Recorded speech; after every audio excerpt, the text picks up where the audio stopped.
You know, they say most new businesses don't make it to their 5th birthday. It's like a Hollywood marriage, but with more spreadsheets and less paparazzi. Most startups, they have this big dream, this brilliant idea, and then reality hits. And reality, my friends, is a tough crowd. It doesn't care how cool your PowerPoint is. It wants to know if you can pay the bills, if your team can stick together when things get tough, and if people actually want what you're selling. So when an organization, especially one with a dream as big as going to Mars, hits that 5-year mark, you have to stop and give them a round of applause. It's a big deal. It means they've survived the startup gauntlet.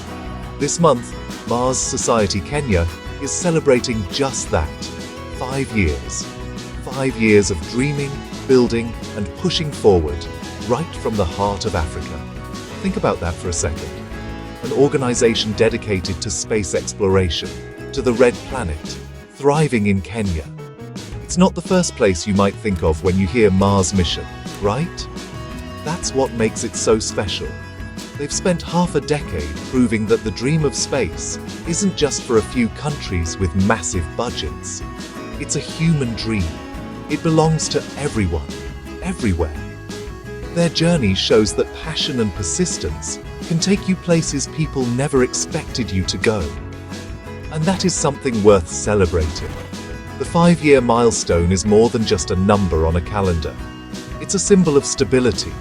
It tells the world that you've moved past the "is this even going to work?" phase.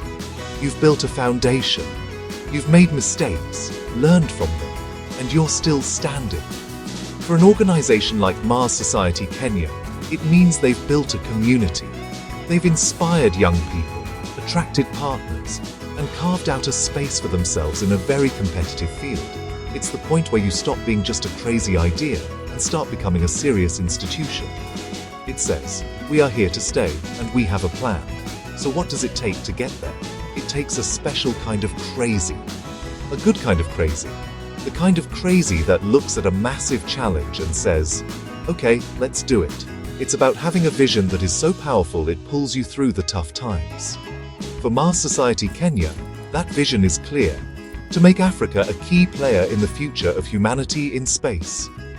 It's not just about planting a flag on another planet. It's about developing technology, inspiring a new generation of scientists and engineers, and showing the world what African innovation looks like. 5 years is just the beginning, but it's a very, very strong beginning. Now, let's talk about the hard part. The journey wasn't a smooth ride in a fancy electric car. No, it was more like trying to assemble IKEA furniture in the dark, with the instructions in a language you don't speak. One of their biggest, most ambitious projects was the OASEAS habitat. This wasn't just some small project. The plan was to build Africa's first Mars analog research station, a place in the Kenyan desert where scientists could simulate living on Mars. It was a brilliant idea, a bold statement. But brilliant and bold ideas often come with brilliant and bold problems, you know? The first major challenge was, you guessed it, money. Building a simulated Mars base in the middle of nowhere isn't cheap. You need materials, you need technology, you need experts. Mars Society Kenya is a non-profit. They run on passion, grants, and the kindness of partners.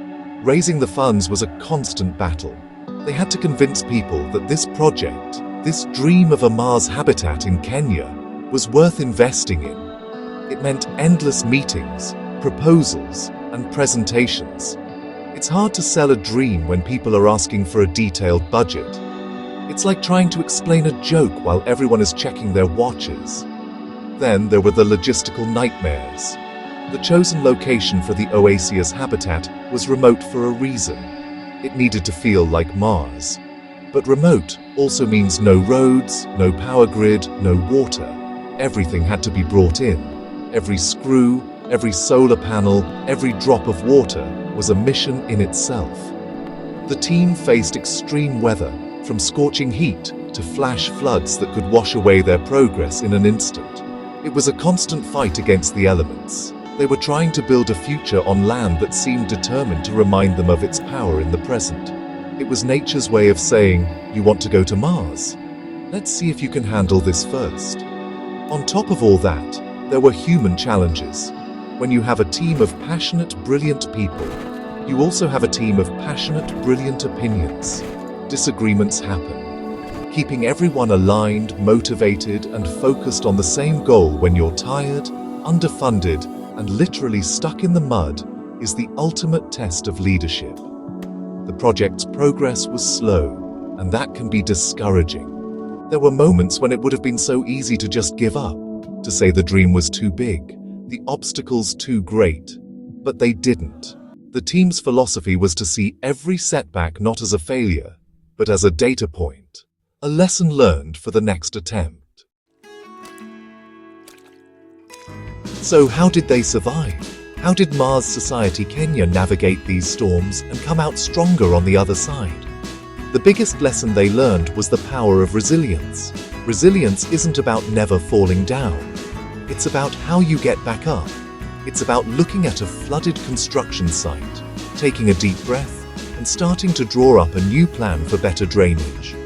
The team learned that progress isn't a straight line. It's a messy, winding path with lots of detours. They embraced the philosophy of failing forward. Every mistake was a stepping stone, not a stumbling block. It was this mindset that turned potential disasters into valuable learning experiences.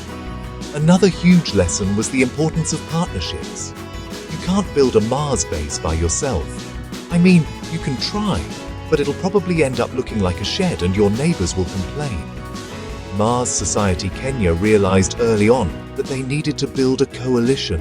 They reached out to universities, tech companies, government agencies, and international space organizations. These partnerships brought in not just money, but expertise, resources, and credibility. They learned that collaboration is a superpower. When you share a vision, you also share the burden. It creates a network of support that can help you weather any storm. It's about building bridges, not walls. They also learned a tough lesson about governance and protecting their ideas. When you're doing something new and exciting, everyone wants a piece of it. In the beginning, their passion for the project sometimes overshadowed the need for formal agreements and intellectual property protection. They faced challenges with partners and stakeholders that tested their resolve. This taught them the critical importance of having strong legal frameworks and clear written agreements from the very beginning. It's the boring stuff, the paperwork, that often protects the exciting stuff, the dream. It was a painful but necessary lesson in turning a passionate project into a sustainable organization. Ultimately, the fire of these challenges forged a team that was tougher, smarter, and more united. The struggle with the OASEAS project, as difficult as it was, became a core part of their identity. It proved they had the grit to pursue a goal that was literally out of this world. The lessons in resilience, partnership, and governance became the bedrock upon which they are now building their future. They learned that the journey to Mars doesn't start with a rocket launch. It starts with building a team that refuses to quit, no matter how many times they get knocked down. That's the real secret sauce.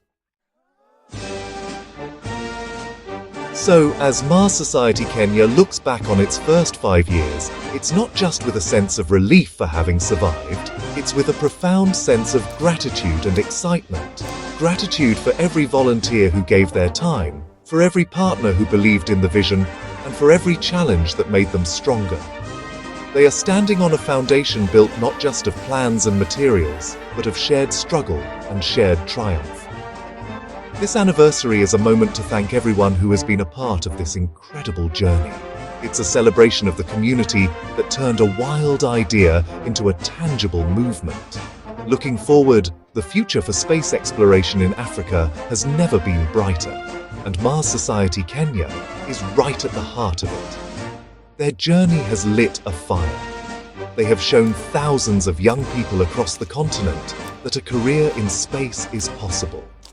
They are proving that African minds and African resources have a critical role to play in the next giant leap for humankind. The dream is no longer just about getting to Mars. It's about building the industries, the technologies, and the educational pipelines that will get us there. It's about creating a future where the mission control for a Mars landing could be in Nairobi. The OASEAS habitat, though challenging, remains a central part of their vision. The lessons learned have made the project smarter and more robust. The delays have only strengthened their resolve. They are moving forward with renewed energy, building on their hard-won experience. The goal is still there, shining like a beacon in the desert, to create a world-class research facility that will attract scientists from all over the globe and put Kenya on the map of planetary science. It will be a symbol of what is possible when you combine a bold vision with unwavering resilience. It will be Africa's gateway to another world. In the end, this 5-year story is about more than just one organization in Kenya. It's a story of hope. It's a message to dreamers everywhere, especially in places that have been told to stay on the sidelines. It says that your location does not define your ambition. It says that with passion, resilience, and a little bit of that good kind of crazy, you can reach for the stars, from anywhere on Earth. The journey to Mars is long, but the first 5 years have shown that Mars Society Kenya has the fuel to go the distance. The countdown to the next chapter has already begun, and we can't wait to see what they do next.